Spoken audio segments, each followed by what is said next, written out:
thing I can't recommend doing enough is clearing off your counter before you start, whether you're about to cook or do your dishes or whatever it is. Having a clear surface is a lifesaver. I have a friend who calls it clearing the deck.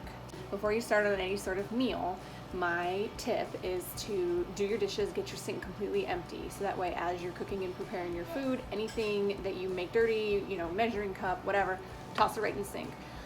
It really bugs me when I'm adding more things to an already full sink, because then I just feel like, ugh, I'm gonna be doing dishes after I've already spent all this time cooking food. All right, so today we're gonna make veggie burgers with just the randomness that's in my pantry. You always need kind of a base for your veggie burger, so if you're making black beans, it would be black beans. We're gonna use lentils, because I actually don't have any beans, so I've got my lentils ready to go. I'll need to cook those first. We're also gonna use oats and a couple other ingredients that we'll go through as I'm mixing it all together. But the first thing I'm gonna do is cook the lentils and grind up the oats in the Vitamix. While we are getting our lentils ready, I'm going to cook some onions and garlic. I don't use oil, so I just put a little bit of water in there, diced everything up and tossed it in, and I'll just kind of saute that around until they're soft. Shred some zucchini, add it to the bowl. This will be where our burger mixture ends up once we get all the parts to it.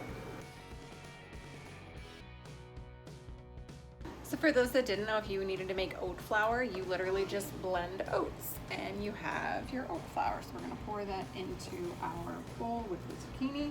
So I typically start cooking without a plan. So to keep our ingredients all together, these are the two liquid ingredients that I'm gonna use. So liquid aminos and Annie's barbecue smoky maple flavor. That sounds pretty good for a burger.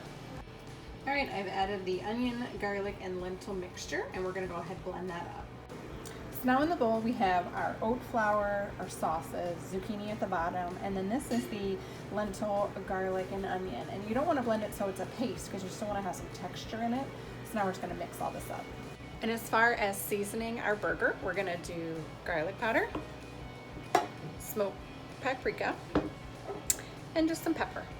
I'm gonna add some breadcrumbs in just so that the burgers aren't kind of wet. You wanna make sure that they patty up really nice. So I'm just gonna kind of eyeball it, dump a little bit of those on the top, and then we're gonna go ahead and put them together. Okay, I've got the burgers all pattied up, and the last thing I'm gonna add to them is I'm going to sprinkle some nutritional cheese over top of them, nutritional yeast. I will probably add like a chow or some other vegan sliced cheese once we wanna put them on buns, but I really like the flavor of nutritional yeast, and I think baking it in there will be really good. All right, while the burgers are baking, I actually changed my mind and I'm gonna make my own cheese. So it's gonna be cashew based. There's a billion different recipes for this. You can Google it. Again, sort of like with the burgers, I kind of make it up as I go along. So I'm gonna show you what I put in the blender right now. So over here, we have our cashew soaking. There's about 3/4 to a cup in there. It was literally the end of what I had in the jar. And then in the blender, just waiting while this soaks, I put nutritional yeast, unsweetened soy milk, because that's what we had in the fridge, some onion powder, and a little bit of Dijon mustard. Sorry, just distracted because my kids are running around. So I'm gonna let this soak while the burgers bake. Just give it like a half hour, and I always put them in really hot water. And then I'll just blend it all up. But the thing about the cheese is you can sort of make it whatever you want. Sometimes when you're making a cashew-based cheese, you can add smoked paprika, you could add more pepper, you could even add chili powder. It really just depends on how you want the cheese to taste.